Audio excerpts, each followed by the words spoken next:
चलो भाई शांत, बस। किसकी तैयारी कर रहे हो? हाँ बाद में करना, पहले वो बंद कर, बाद में। चलो आज पढ़ना है अपने को टॉर्क। क्या पढ़ना है? टॉर्क। टॉर्क को सबसे पहले देखो, टॉर्क के दो इफेक्ट होते हैं, ठीक है? मतलब अभी मैंने सोचा बताई दो। टॉर्क के दो इफेक्ट होते हैं, एक ट्विस्टिंग इफेक्ट होता है और एक टर्निंग इफेक्ट होता है। हमें कौन सा पढ़ना है?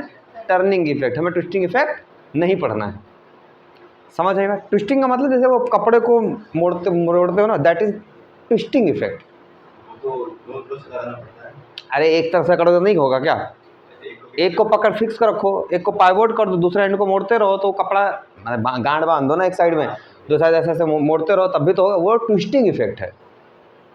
इंजन वगैरह में जो सॉफ्ट लगे होते हैं उनके अंदर ट्विस्टिंग इफेक्ट आती है। और जैसे तुमने वो कोई रिंच ले लिया, उससे कोई मतलब बोल्ट को खोल रहे हो, नेट बोल्ट है ना, तो क्या होता है वहाँ पे जो उसको खोल रहे हो वो क्या है? टर्निंग इफेक्ट है। तो हमें जो पढ़ना है टॉर्क का वो टर्निंग इफेक्ट पढ़ना है। पहले तो दिमाग में ये बात सेट कर लीजिए। हालांकि अब शुरू करते हैं टॉर्क। टॉर्क को हम एक और नाम से जानते हैं, ध्यान देना, मूवमेंट ऑफ फोर्स। भाई बात नहीं, मूवमेंट ऑफ फोर्स, ठीक है? टॉर्क को एक और नाम से जानते हैं, टर्निंग इफेक्ट ऑफ फोर्स। चाहे ये बोलिए, चाहे ये बोलिए, और चाहे बोलिए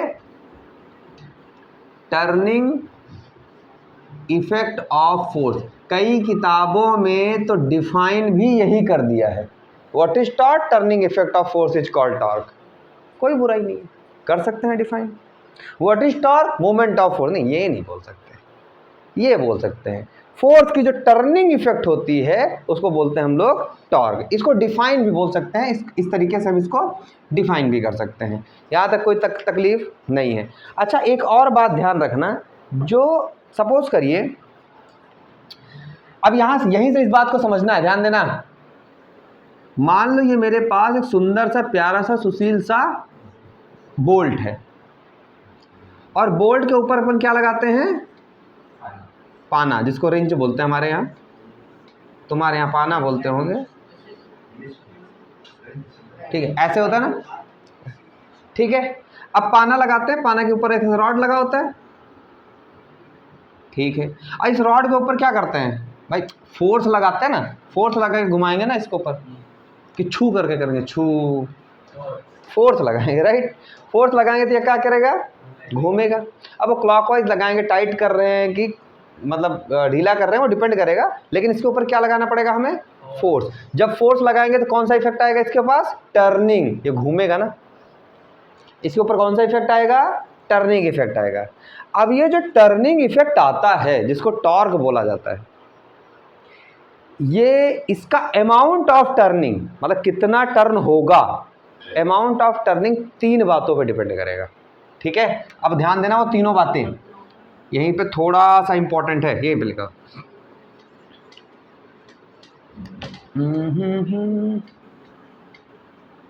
अमाउंट ऑफ टर्निंग, या जो शुद्ध भाषा में बोले तो टॉर्क, ये तीन बातों पे डिपेंड करेगा। किसके किस पे? पहली बात, फोर्स का अमाउंट, कितना फोर्स लगाया, अमाउंट ऑफ फोर्स। हाँ बेटा, magnitude, yes, amount of force, कितना फोर्स लगाया, ठीक है? या कितना बोल दो, कितना फोर्स। दूसरी बात ध्यान देना, दूसरी किस बात पर डिपेंड करेगा? पोजीशन ऑफ फोर्स, कहां पे लगाया, पोजीशन ऑफ फोर्स कहां पे, ठीक है? और तीसरी बात, कैसे लगाया, एंगल ऑफ फोर्स। प्लीज बातें नहीं, पहला कहां? अमाउंट ऑफ फोर्स, मतलब कितना फोर्स लगाया। दूसरा पोजीशन ऑफ फोर्स, कहां पे फोर्स लगाया। तीसरा कैसे फोर्स लगाया, मतलब एंगल की बात करेगा वो, यस, डायरेक्शन, मतलब एंगल ऑफ फोर्स। ठीक है ना, कैसे लगाया,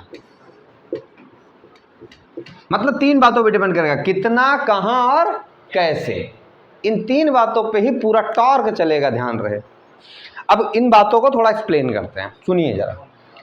अब कितना फोर्स लगाया, अमाउंट जैसा सपोज कर लो आपसे मैंने बोला कितना फोर्स लगाया, आपने यहाँ पे 50 न्यूटन का फोर्स लगाया, मान लो एफ फोर्स लगाया कुछ भी।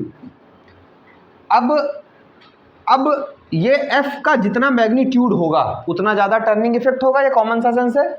यानी कि जितना ज़्यादा फोर्स उतना ज़्यादा टॉर्क। टॉर्क को टाउ से रिप्रेजेंट करते हैं बेटा, ध्यान से रखना, इसको टाउ बोलते हैं। टाउ में ताऊ जी होते हैं ना, ताऊ जी में ता ना बोल करके टा बोल देना, ताऊ जी। तो इसको अपन क्या बोलते हैं, टाउ, टॉर्क को। तो फोर्स बढ़ाने से टर्निंग इफेक्ट बढ़ेगा, टॉर्क बढ़ेगा। जितना ज़्यादा हैवी फोर्स लगाओगे उतना बढ़िया फोर्स होगा, है ना। अच्छा, दूसरा कहाँ पे फोर्स लगाया, ये भी बहुत इंपॉर्टेंट है। अब तुम 50 न्यूटन का फोर्स इस जगह लगाओ और 50 न्यूटन का फोर्स इस जगह लगाओ, कहाँ पे ज़्यादा बढ़िया टर्निंग इफेक्ट देगा, इस जगह पे। इसीलिए देखो जो पाना वगैरह होते हैं वो लंबे होते हैं, या ट्रक के जो टायर्स होते हैं उनको जब कभी खोलते हैं देखो बड़ा सा रॉड लगा के उसके ऊपर एकदम लास्ट में जाके चढ़ के हुमुकते हैं, उसके ऊपर हुमुकना समझते हो ना सब, चढ़ के हुमुकते हैं, तो वो क्या होता है, टर्निंग इफेक्ट बढ़ जाता है। अब उसी को इतना बड़ा पाना देके उनको बोल दो खोलो, नहीं खुलेगा, जबकि फोर्स उनके पास तब भी उतनी ही थी और जब रॉड लिया तब भी उतनी, पर रॉड में टर्निंग इफेक्ट बढ़ गया। ये लेंथ कहाँ से देखनी है, ध्यान रहे, ये एक तरीके से पाइवोट नहीं हो गया, ये चीज पाइवोटेड है, ये फिक्स है, ये जो आपका बोल्ट है ये फिक्स है, पाइवोटेड है। इससे कितनी दूर पे, ठीक है ना, तो पोजीशन पे भी डिपेंड करता है। अच्छा, ये कितनी डिस्टेंस, मान लो इसको हमने F1 फोर्स बोल दिया और यहाँ पे फोर्स F2 लगाया, राइट। फोर्स का मतलब यहाँ पे मैग्नीट्यूड से लिया गया है। अब F1 फोर्स लगाया, मान लो F2 जो है वो यहाँ से R2 डिस्टेंस पे है और जो F1 है वो यहाँ से मान लिया R1 डिस्टेंस पे है। F2 R2 पे है और F1 क्या है, R1 डिस्टेंस पे है। अब ध्यान देना, जो ये डिस्टेंस होती है फोर्स की पोजीशन की, कहाँ से, फिक्स पॉइंट से, पाइवोट से, उसको बोलते हैं मूवमेंट आर्म। क्या बोला जाता है, मूवमेंट आर्म बोलते हैं उसको, ठीक है ना। तो मैं यहां लिख देता हूं R1 and R2 called movement arm, इसी को हम मूवमेंट आर्म बोलते हैं। अब मूवमेंट आर्म जितना ज्यादा, मूवमेंट आर्म यानी आर, मूवमेंट आर्म जितना ज्यादा, टॉर्क उतना ज्यादा, यानी ट्विस्टिंग टर्निंग इफेक्ट उतना ज्यादा, यानी टाउ उतना ज्यादा। इतनी बातें समझ में आई, आर की वैल्यू बढ़ाते रहिए, टॉर्क बढ़ता रहेगा। अच्छा सुनो, हमने बोला भाई साहब तुमको पोजीशन भी मस्त वाली दे देते हैं, तुम यहाँ बढ़िया एकदम कोने में पकड़ो, बढ़िया टर्निंग इफेक्ट आएगा, ठीक है। हम तुमको अमाउंट भी बढ़िया दे देते हैं, बढ़िया पहलवान टाइप का बंदा भेज देते हैं, बढ़िया फोर्स का अमाउंट मिलेगा, ठीक है। पोजीशन भी अच्छी दे दी और फोर्स भी अच्छा दे दिया, अमाउंट। अब वो पहलवान पहुंचा और यहाँ पे ऐसे फोर्स लगा रहा है, मतलब कैसे फोर्स लगाया इस पे भी डिपेंड करेगा टर्निंग इफेक्ट। यानी कि फोर्स, समझ रहे हो ना मेरी बात, किस एंगल से फोर्स लगाया इस बात पे भी डिपेंड करेगा, ठीक है। तो एंगल वाली कहानी के लिए ना थोड़ा सा समझना पड़ेगा, यहाँ पे समझते हैं। देखो फिर से वही बोर्ड बनाया, ध्यान देना, छोटे में ही समझा रहा हूँ, शायद समझ में आ तो जाना चाहिए।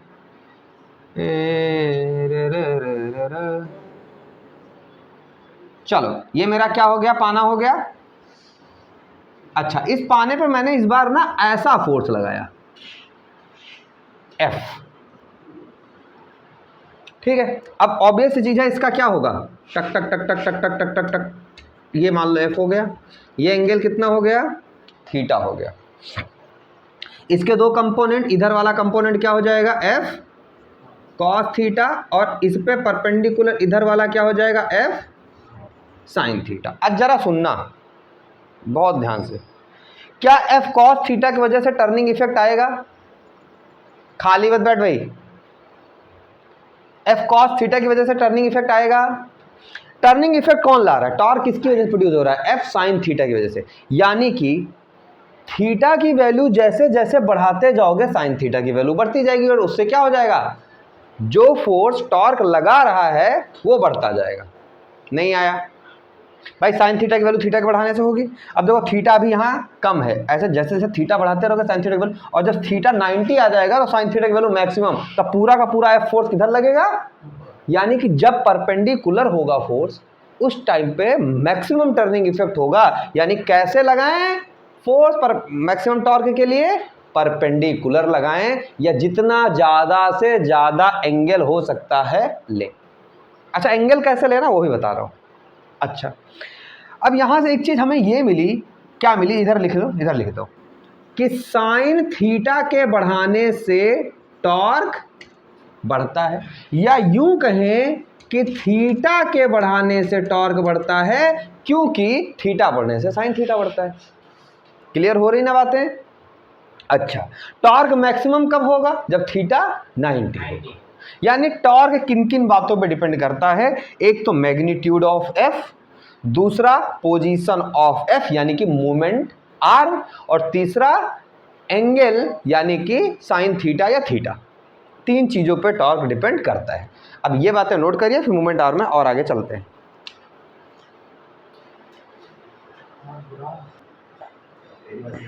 चलो भाई देखो,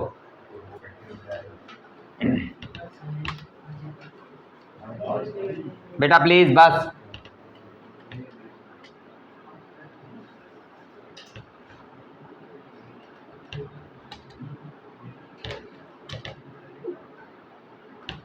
चलो देखो, मान लो कोई फोर्स ऐसा लगा जैसा कि अभी हम लोग लगाया था एफ, यहाँ से एंगल थीटा हुआ था, इसकी इधर वाली फोर्स एफ कॉस थीटा हो गई थी और इधर वाली फोर्स हो गई थी एफ साइन थीटा।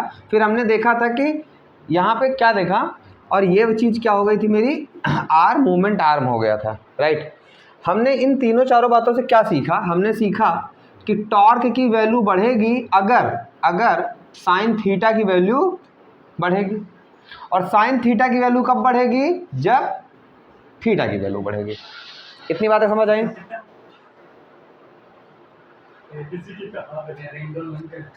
सॉरी, ठीक है, सुनो भी ध्यान, नहीं पढ़ना बाहर चला जाओ, आवाज नहीं आनी चाहिए।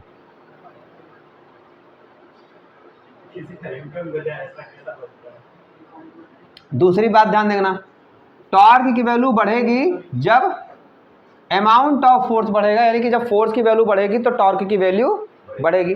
तीसरी बात मैंने बताई कि टॉर्क की वैल्यू बढ़ेगी अगर मूवमेंट आर्म की वैल्यू बढ़ेगी, आर की वैल्यू अगर बढ़ेगी, मूवमेंट आर्म की वैल्यू बढ़ेगी तो भी टॉर्क की वैल्यू बढ़ेगी। इन तीनों चारों से हमारा कंक्लूजन जो निकल के आया वो होता है, जो टर्निंग इफेक्ट होगा, टॉर्क होगा, वो कितना हो जाएगा, आर एफ साइन थीटा। नहीं, सबके बढ़ने से टॉर्क बढ़ता है, आर एफ साइन थीटा, इन तीनों चारों फैक्टर पे डिपेंड करेगा। आपको यहां से एक फॉर्मूला मिल गया टॉर्क का। कोई पूछ ले इसका यूनिट बताओ, न्यूटन मीटर, एसआई यूनिट क्या, अरे भाई रेडियस किस में होगा, मीटर में फोर्स किस में होगा, न्यूटन में थीटा की कोई यूनिट होती नहीं है। तो अगर हम एसआई यूनिट की बात करें, डायमेंशन खुद लिख लेना, एसआई यूनिट की बात करें तो क्या हो जाएगा, न्यूटन मीटर। अच्छा एक और बात समझना कि अच्छा इसकी डायमेंशन बोलो कितनी होगी, डायमेंशन होगी न्यूटन की क्या होती है, M L T minus two, M L T minus two, और मीटर की होगी एल, तो आंसर हो जाएगा एम एल स्क्वायर टी की पावर माइनस टू। ये हो जाएगा टॉर्क का डायमेंशन। अच्छा एक तरीके से इसको और कुछ किताबें बताती हैं टॉर्क को, वो भी देख ही लो।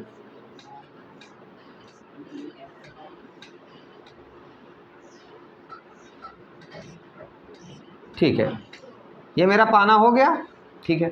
अभी यहाँ पे एक फोर्स लगा, कुछ नहीं, वहाँ पे वो क्या बताते हैं, इधर वाला, अच्छा ये थीटा है, तो इस फोर्स का एक कंपोनेंट इधर होगा एफ पैरेलल, और एक कंपोनेंट फोर्स का इधर होगा जिसको बोलते हैं एफ परपेंडिकुलर, और ये डिस्टेंस क्या हो गई आर। तो अभी यहाँ पे इन्होंने इसको ऐसे बताते हैं कुछ बुक्स में, ध्यान दो कि जो एफ पैरेलल है, डू नॉट पैरेलल किसके,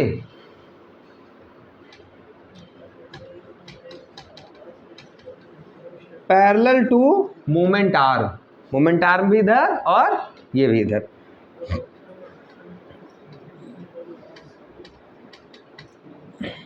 और F परपेंडिकुलर किसके, परपेंडिकुलर टू मोमेंट आर्म। ठीक है, जो ये वाला होता है do not produce any turning effect, यानी कि ये टॉर्क को प्रोड्यूस नहीं कर सकता। और जो ये वाला होता है इट प्रोड्यूसेस, मतलब परपेंडिकुलर वाला होता है इट प्रोड्यूसेस टर्निंग इफेक्ट, यानी कि टॉर्क। अच्छा, एक चीज और समझना, खैर वो तो भी आगे बताते हैं। तो यहां से टॉर्क का एक और फॉर्मूला आता है, क्या, R into F perpendicular, R into F perpendicular क्या होगा, F साइन थीटा। तो बात तो फिर तो वहीं पहुंच गई, ठीक है ना। तो कुछ किताबें इसको ऐसे डिफाइन करती हैं, बता दिया मैंने बस। क्लियर इतनी बातें,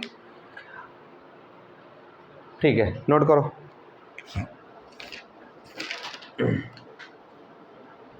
तो टॉर्क के दो फॉर्मूले मिले अपने को ना, एक ये और एक ये, दोनों एक ही है।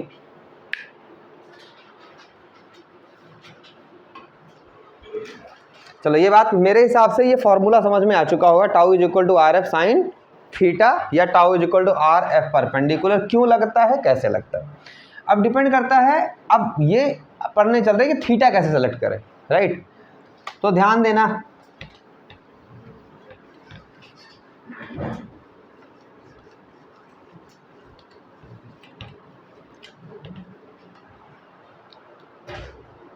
मान लिया मेरे पास कोई बॉडी है,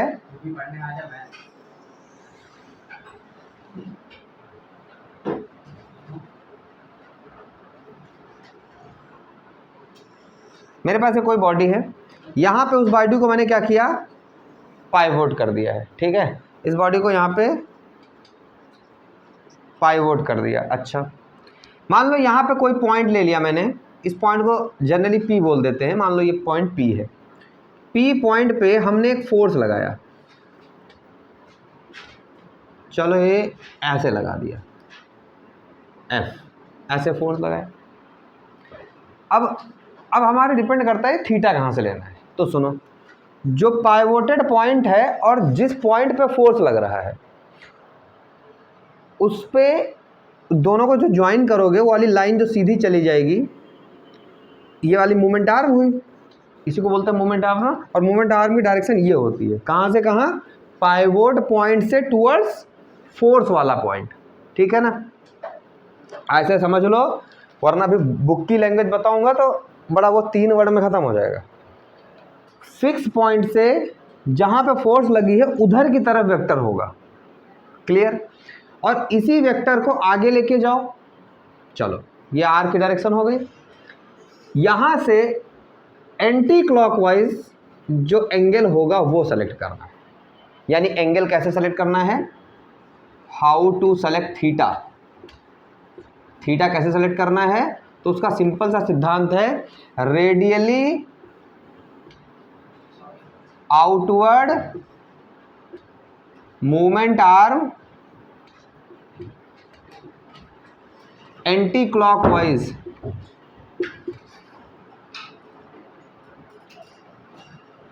एंटी क्लॉकवाइज।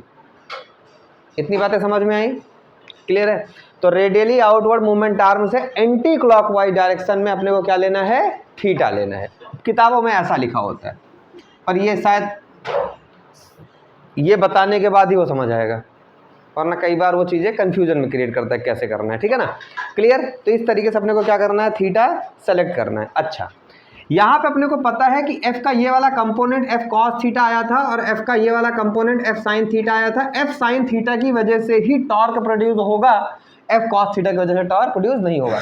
अब सुनना, कारण आता है, क्वेश्चन है why F cos theta not produces torque. अब यहाँ पे मैं तुम्हें 2 पॉइंट्स बताऊंगा, उनको याद रखना। पहला, क्यों टॉर्क प्रोड्यूस नहीं करता, अगर कोई फोर्स एक्सिस ऑफ रोटेशन से पास होगी तो वो टॉर्क प्रोड्यूस नहीं कर सकती। अब प्रैक्टिकल दिखाते हैं तुमको। दरवाजा जहां से लगा होता है ना, दरवाजा ऐसा मान लो, सपोज करो ये दरवाजा है, ये दरवाजा यहां से लगा है, ऐसे खुलता है, ऐसे बंद होता है, ऐसे खुलता है। अब तुम ये फोर्स यहां लगा रहे हो तो टर्निंग इफेक्ट आ रहा है। जहां पे दरवाजा लगाओ फोर्स, ना खोल सकते हो और ना मतलब टर्निंग इफेक्ट नहीं आ सकता। तो अगर कोई force, if any force passes through axis of rotation, then this force cannot produce torque. This force cannot produce torque। दूसरी बात, चलो एक चीज ये समझ में आई। तो एफ कॉस थीटा मेरा कैसा फोर्स है? It passes through the axis of rotation. Axis of rotation समझ रहे हो ना क्या होता है? यहाँ पे ये वाला एक्सिस ऑफ रोटेशन है, तो इसके थ्रू पास हो रहा है ना। अब जैसे तुम्हारा दरवाजे की बात करें, ये है एक्सिस ऑफ रोटेशन, है ना, ये दरवाजा है, तो ये इधर से ऐसे घूम रहा है, तो ये है एक्सिस ऑफ रोटेशन। अब तुम इस पर ऐसे फोर्स लगाओ, कैसे ही फोर्स लगाओ, इसके थ्रू पास हो रही तो वो टॉर्क नहीं प्रोड्यूस कर सकती। ठीक है। दूसरी बात, दूसरा जो पॉइंट है उस पर ध्यान देना। कोई भी फोर्स अगर मूवमेंट आर्म के पैरेलल है तो भी वो टॉर्क प्रोड्यूस नहीं कर सकती। कोई भी फोर्स अगर मूवमेंट आर्म के पैरेलल है तो भी वो टॉर्क प्रोड्यूस, इन दो पॉइंट को पकड़ लो टक्कर से। कभी ऐसा क्वेश्चन आए तो धुआं धुआं कर दोगे उसको, ठीक है ना। क्या? If any force parallel to movement arm, it can not produce torque, वो भी टॉर्क प्रोड्यूस नहीं कर सकता। तो इसका आंसर मिल गया होगा, why F cos theta not produces torque. अच्छा, एक छोटी सी कहानी है, उसको इधर आराम से खेल लेते हैं। ठीक है, एक छोटी सी कहानी है। क्या कहानी है? टॉर्क को हम लोग स्केलर मान के खेल गए, अभी तक टॉर्क के बारे में भी नहीं बताया। टॉर्क एक कैसी क्वांटिटी है? वेक्टर क्वांटिटी है। सुनना, torque is a vector quantity. हम तो आर एफ साइन थीटा मान के उसको क्या है, स्केलर में उड़ा रहे थे। एक्चुअल में टॉर्क ऐसी क्वांटिटी है, वेक्टर क्वांटिटी है। तो वेक्टर क्वांटिटी टॉर्क को ऐसे लिखते हैं, tau is equal to r cross F, तो हो जाएगा ना आर एफ साइन थीटा, या ऐसे नीचे लिखने का, या और tau is equal to r F sine theta n cap. N cap क्या है? यूनिट वेक्टर है। यूनिट वेक्टर का जिंदगी में सिर्फ एक ही काम है, डायरेक्शन देना, बाकी वो किसी काम का नहीं है, सिर्फ डायरेक्शन दे देगा, है ना। तुम इधर चले जाओ, तुम इधर चले जाओ, तुम इधर चले जाओ, बस। तो एन कैप क्या है? डायरेक्शन देता है। अच्छा, अब इसकी डायरेक्शन होगी किधर? टॉर्क की। तो टॉर्क जिस डायरेक्शन में होगा, अपन जानते हैं कि अगर तीन वेक्टर होते हैं और वो ऐसे होते हैं, a is equal to b cross c, तो मतलब ए वाला बी पे भी परपेंडिकुलर और सी पे भी परपेंडिकुलर। तो टॉर्क टाउ आर पे भी परपेंडिकुलर और एफ पे भी परपेंडिकुलर, आर पे भी परपेंडिकुलर और एफ पे भी परपेंडिकुलर। अच्छा सुनो जरा, ये मान लो ये ऐसे है, ठीक है, इसमें फोर्स कैसी लगाई? ऐसी लगाई, टॉर्क प्रोड्यूस होगी। अच्छा, तो यार अगर जो टॉर्क लग रहा है उसकी डायरेक्शन ऐसे देखो, टाउ किस पे? आर और एफ पे, दोनों पे क्या होना चाहिए? परपेंडिकुलर होना चाहिए। अच्छा, बहुत अच्छा। अब मान लो यहाँ पे एक ऐसा, ये मान लो, इसके बारे में बात करते हैं। ये मान लो, या वो फोन उठा भाई, मान लो ये फोन है और ये हम इस जगह में फोर्स लगा रहे हैं, तो ये पाइवोटेड पॉइंट हो गया। ये मेरा क्या हो गया? क्या नहीं आ रहा? सब आता है, ठीक है ना। ये पाइवोटेड पॉइंट हो गया और ये क्या हो गया तुम्हारा? ये मोमेंट आर्म हो गया। तुम इस जगह पे फोर्स लगा रहे हो, तो मान लो ऐसे फोर्स लगा रहे हो, तो ये पाइवोटेड पॉइंट है, ये टॉर्क लगेगा। तो ये क्या हुआ? आर, ये क्या हुआ? एफ, परपेंडिकुलर वाला हम ले रहे हैं, ठीक है। तो ये हुआ एफ, ये बात समझ में आ रही? ये आर ये F, ये इसको क्या कराएगा, रोटेट। अच्छा, इन दोनों पे परपेंडिकुलर कैसे हो सकता है, या तो नीचे हो जाए, या तो नीचे या फिर ऊपर। कहीं नीचे और ऊपर एक्सिस ऑफ रोटेशन तो नहीं है, कहीं नीचे ही ऊपर में ओमेगा की भी डायरेक्शन तो नहीं थी, कहीं नीचे और ऊपर में थीटा की भी डायरेक्शन तो नहीं थी, यानी कि इसकी भी डायरेक्शन किधर होगी,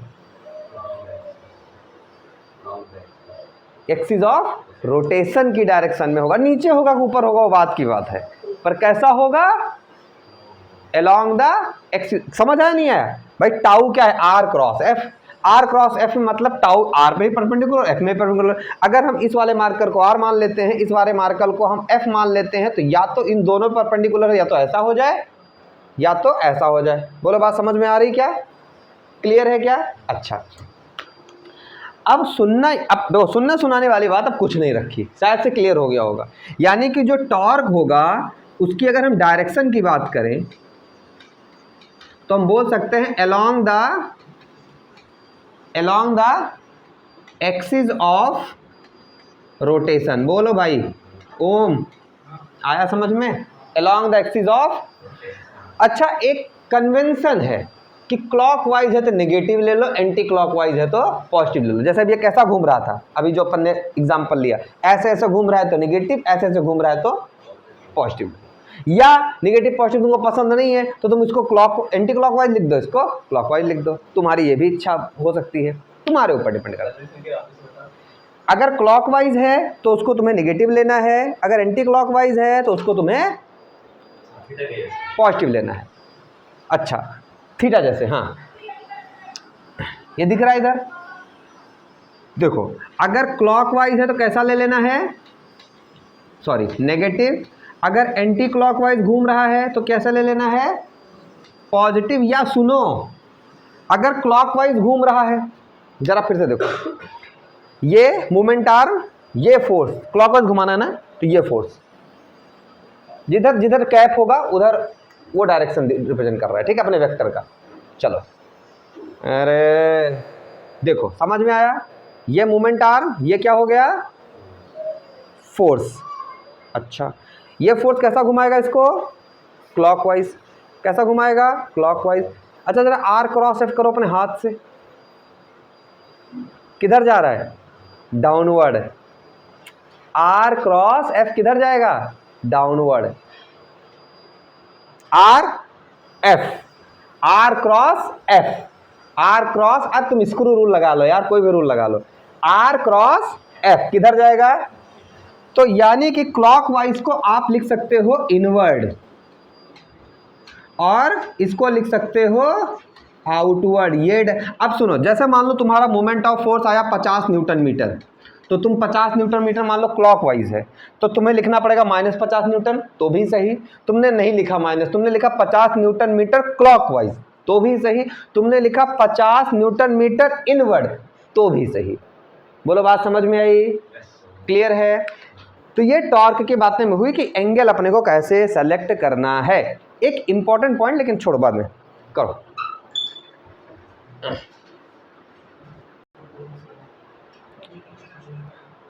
सुनो जरा, अब बारी आती है न्यूमेरिकल्स की, ठीक है ना। ऐसे न्यूमेरिकल हम टॉर्क के ले सकते हैं जिनमें सेंटर ऑफ मास ना हो, यानी कि एक एंड को पाइवोट किया गया हो, ऐसे न्यूमेरिकल्स हम अभी ले सकते हैं।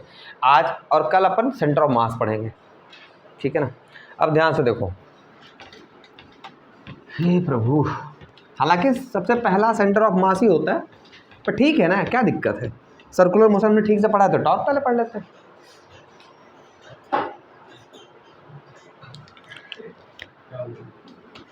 आओ,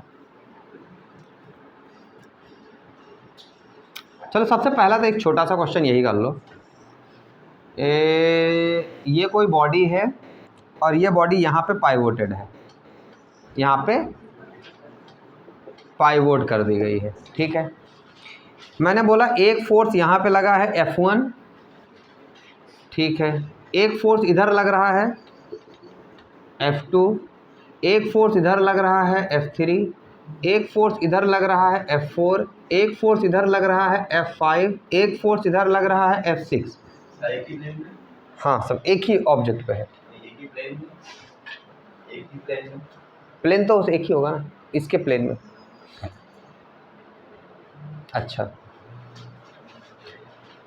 मैंने यूं पूछा कि if F1 is equal to F2 is equal to F3 is equal to F4 is equal to F5 is equal to F6 is equal to 100 newton. ठीक है, सबके फोर्स की वैल्यू दे दी तुम्हें 100 newton. Find the direction of torque produce by each force. पहला, अरे find direction of torque produce by each force. दूसरा, find the force which produces maximum torque. बहुत बेसिक सा क्वेश्चन है। Find the force which produces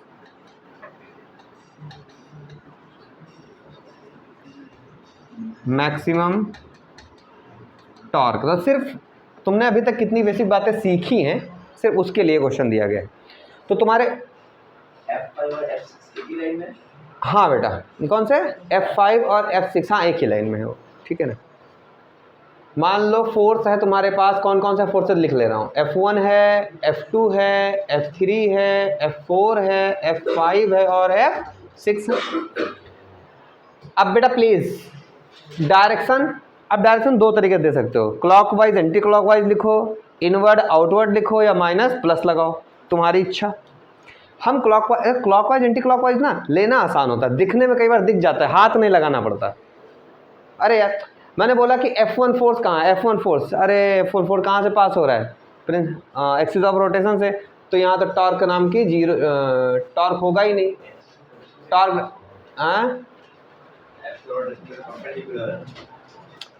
force pass कहाँ से हो रही है, ये मैं बोल रहा हूँ।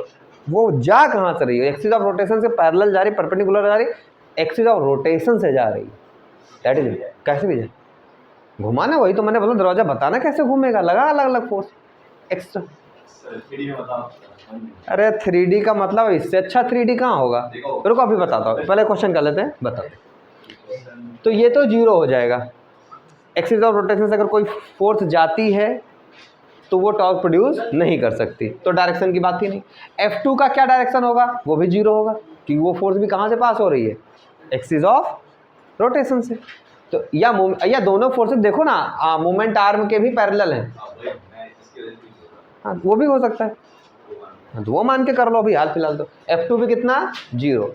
F3 की वजह से कैसा होगा, F3 के दो कंपोनेंट हो जाएंगे, एक F3 कॉस और एक F3 साइन। कॉस वाला जो इधर होगा यहाँ पे आएगा ना, F3 कॉस थीटा, ये तो कोई टॉर्क प्रोड्यूस करेगा नहीं, साइन वाला करेगा। यानी ये टॉर्क प्रोड्यूस करेगा तो कैसा करेगा, ये बॉडी कैसी जाएगी, एंटी क्लॉकवाइज। इसमें सोचने की बात नहीं है, तुम प्लस लिखो कोई दिक्कत नहीं है, एंटी क्लॉकवाइज। F4 का देखो क्लॉकवाइज, कोई दिक्कत है, अरे इससे बॉडी किधर घूमेगी, ऐसे बॉडी है इस पर ऐसा लग रही है ऐसे घूमेगी ना।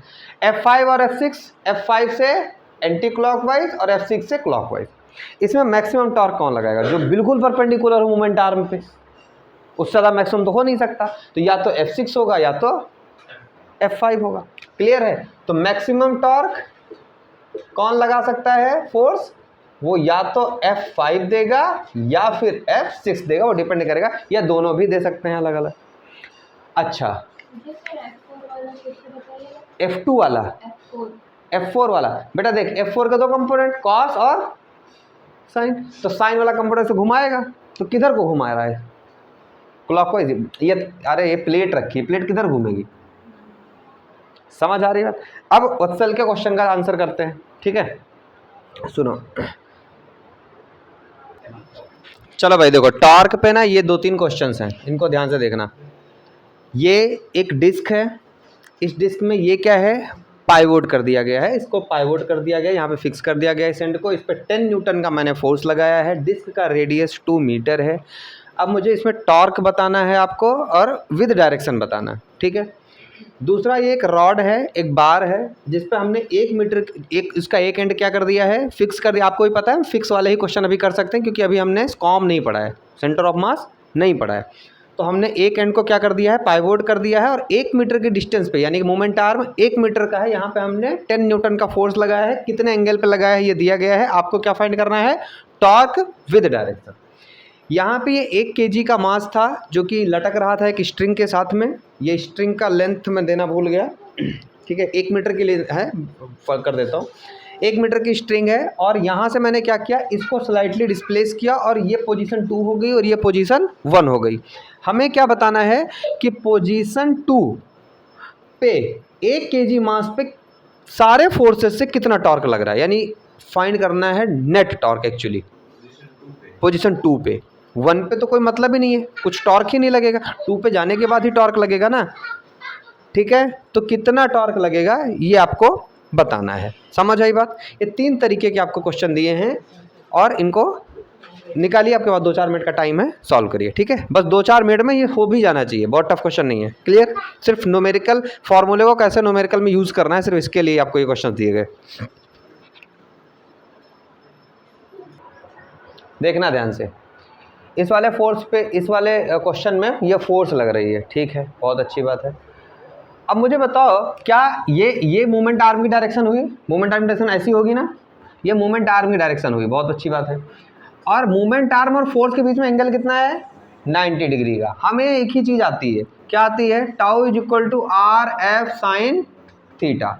हमने टाउ इज इक्वल टू किया, आर की वैल्यू 2, एफ की वैल्यू 10, साइन कितना 90, साइन 90 की वैल्यू 1 होती, कितना हो जाएगा 20 न्यूटन मीटर। बात आती है डायरेक्शन की। सर डायरेक्शन किधर होगी, इधर के, अपन सीधा ऐसे बोल रहे हैं, डिस्क किधर घूमेगी, ऐसे घूमेगी ना, क्लॉकवाइज, खत्म, ठीक है। चलो जरा इस पे आते हैं, इस पे 10 न्यूटन का फोर्स लग रहा है, बहुत अच्छी बात है। अब सुनना ध्यान से, यहाँ पे हमें एक ही चीज़ आती है, tau is equal to r F sine theta. Theta कौन सा लेना होता है अगर साइन थीटा डाल रहे हो, या तो सीधे से दिमाग लगा दो कि इसका ये वाला कंपोनेंट इसको घुमाएगा और इंटू आर, चाहे ऐसा कर दो। और अगर सीधा फॉर्मूला इस्तेमाल कर रहे हो तो थीटा फिर जरूरी है, फिर 53 नहीं ले सकते।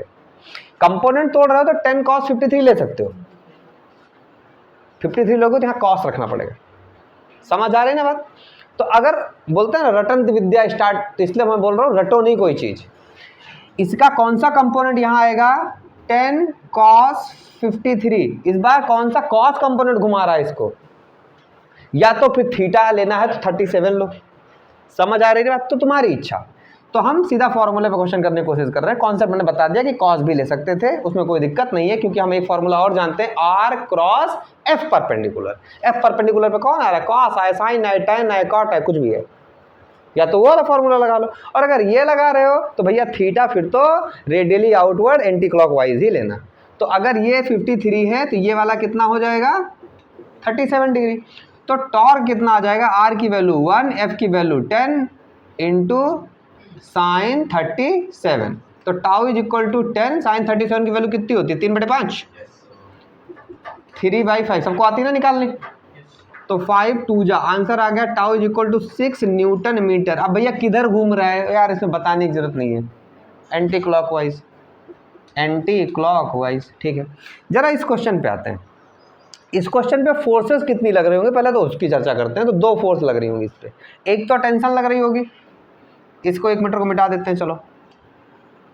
एक टेंशन लग रही होगी T, क्लियर है, और एक नीचे लग रही होगी mg यानी कि 1g। अच्छा, ये 30 डिग्री है तो आने वाली चीज़ भी क्या होगी, 30 डिग्री होगी, तो ये भी 30 डिग्री होगी। अब 30 डिग्री के 2 कंपोनेंट हो जाएंगे, या मत ही करो।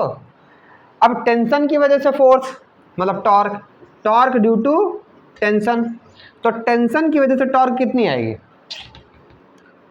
Torque due to t, tension की वजह से, अरे यार टॉर्क ड्यू टू टी, चलो टेंशन की वजह से टॉर्क, तो टेंशन की वजह से टॉर्क ही नहीं आएगा, क्योंकि टॉर्क वाला जो फोर्स है वो मोमेंट ऑफ आर्म के पैरेलल है, या वो एक्सिस ऑफ रोटेशन, यही तो हुआ इसका, एक्सिस ऑफ रोटेशन से पास हो रही है, तो क्या हुआ 0। बोलो बात। देखो यहाँ पे 1G घुमाएगी इसको, यहाँ पे यही 1G नहीं घुमा सकती थी, क्यों? क्योंकि 1G कहाँ से पास हो रही थी? एक्सिस ऑफ रोटेशन से, यहाँ पे नहीं पास हो रही है। चलो, तो इसकी वजह से जीरो, मैटर खत्म। टाउ ग्रेविटेशन फोर्स की वजह से, ग्रेविटेशन फोर्स की वजह से कितना हो जाएगा? R F sine theta, R की वैल्यू 1, एफ की वैल्यू 1G, यानी कि 1 × 10 और इंटू साइन 30, ठीक है ना, साइन 30, तो कितना हो जाएगा ये? 10 × 1/2, आंसर आएगा 5 न्यूटन मीटर। डायरेक्शन कैसी होगी? क्लॉकवाइज। अच्छा भाई, अब हमें तो टाउ नेट निकालना है ना, नेट टॉर्क कितना होगा? दोनों को जोड़ देंगे, जोड़ दो, प्लस माइनस करके जोड़ दो, क्लॉकवाइज को माइनस, एंटी क्लॉकवाइज को, या फिर कौन सा भारी है ज़्यादा, कौन सा है? क्लॉकवाइज वाला कितना है? अरे है ही नहीं ना, एक ही है, तो बस यही होगा 5 न्यूटन मीटर। बोलो बात समझ में आई नहीं आई? किधर 5 न्यूटन मीटर? क्लॉकवाइज, नेट यही हो जाएगा, क्योंकि जीरो जोड़ने से कोई मतलब होता नहीं है। बोलो इतनी बातें समझ में आई क्या? हाँ ना, बोल भाई, आई? अब एक क्वेश्चन मैं आपको और दे रहा हूं, नोट किया?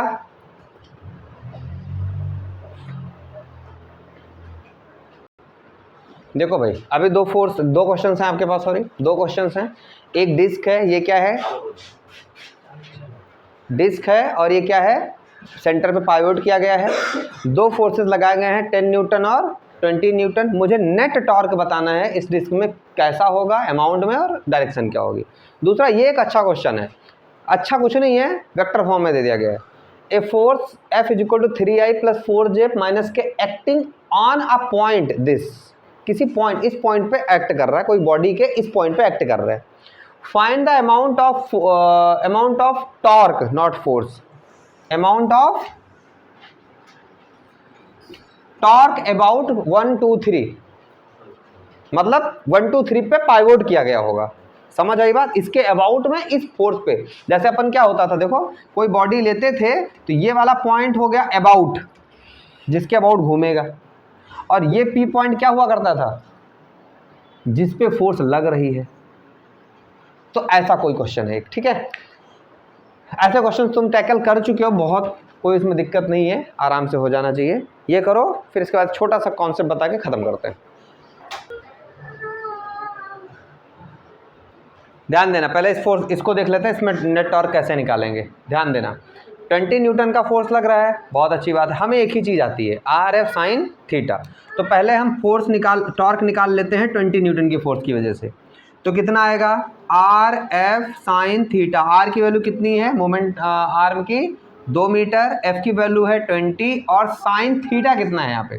90, बिकॉज मोमेंट आर्म और फोर्स के बीच में कितनी डिस्टेंस है? सॉरी, आर और एफ के बीच में कितना एंगल? 90 डिग्री। तो हो जाएगा साइन 90, साइन 90 की वैल्यू 1 होती, तो आंसर आ जाएगा 22 जा 40 और न्यूटन मीटर। कैसा घूम रहा है ये? क्लॉकवाइज, इसलिए कैसा होगा? माइनस का, या क्लॉकवाइज लिख दो, तुम्हारी इच्छा, ठीक है ना। दूसरा, अब टॉर्क निकाल लेते हैं 10 न्यूटन वाले की वजह से। फॉर्मूला एक ही है, RF साइन थीटा, आर की वैल्यू 2, एफ की वैल्यू 10 और साइन क्या होगा?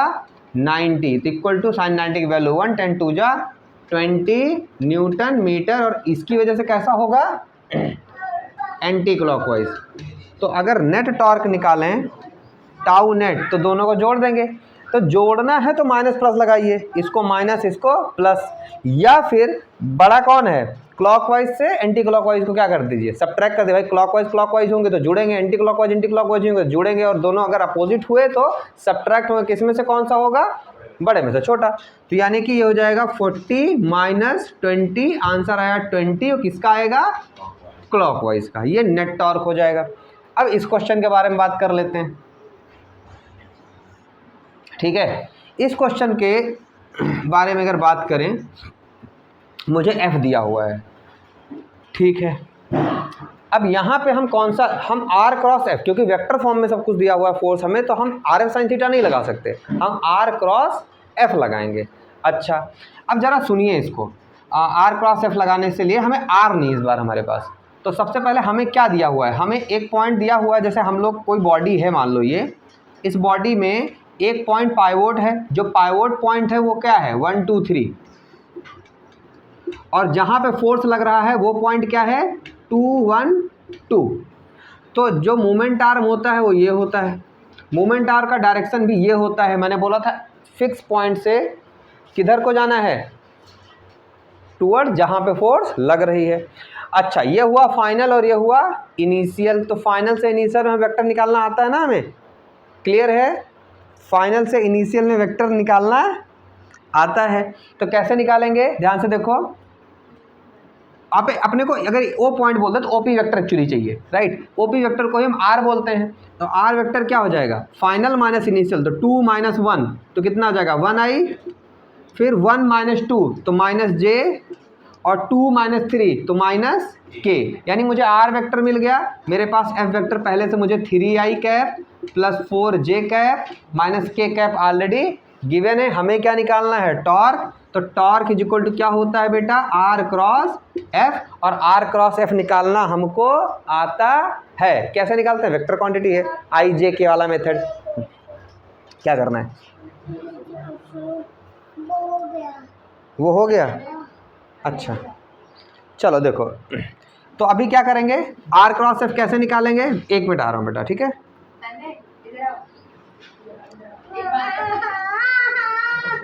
छेड़े छाड़ो नहीं, ठीक है? अभी आर कितना बेटा, आर ये है, तो हम कैसे निकालते हैं आर क्रॉस एफ, आई जे के लगाते हैं, फिर आई की जगह कितना होगा 1 3 -1 4 और -1 -1, इसको निकालना भी आता है, ठीक है ना? कैसे निकालते हैं, आई पे खड़े हो जाइए, इसको छोड़ दीजिए, 1 1 जा 1 और 4 1 जा -+4, फिर -j पे खड़े हो जाइए, ये छोड़िए, 1 1 जा -1 और 3 1 जा -3 यानी +3, और फिर प्लस का k कैप पे खड़े हो जाइए, ये और ये छोड़िए, 4 -+3 4 + 3। तो ये कहानी कितनी आ जाएगी, टाउ मेरा आ जाएगा 5i कैप और 3 माइनस का 2j कैप और प्लस का 7k कैप। ये मेरा टॉर्क हो गया। वेक्टर में उन्होंने हमसे पूछा था तो हमने वेक्टर में आंसर दे दिया। हो सकता है मैग्नीट्यूड पूछ ले, तो मैग्नीट्यूड निकालना आता है, √5 का स्क्वायर, 2 का स्क्वायर, 7 का स्क्वायर, ठीक है?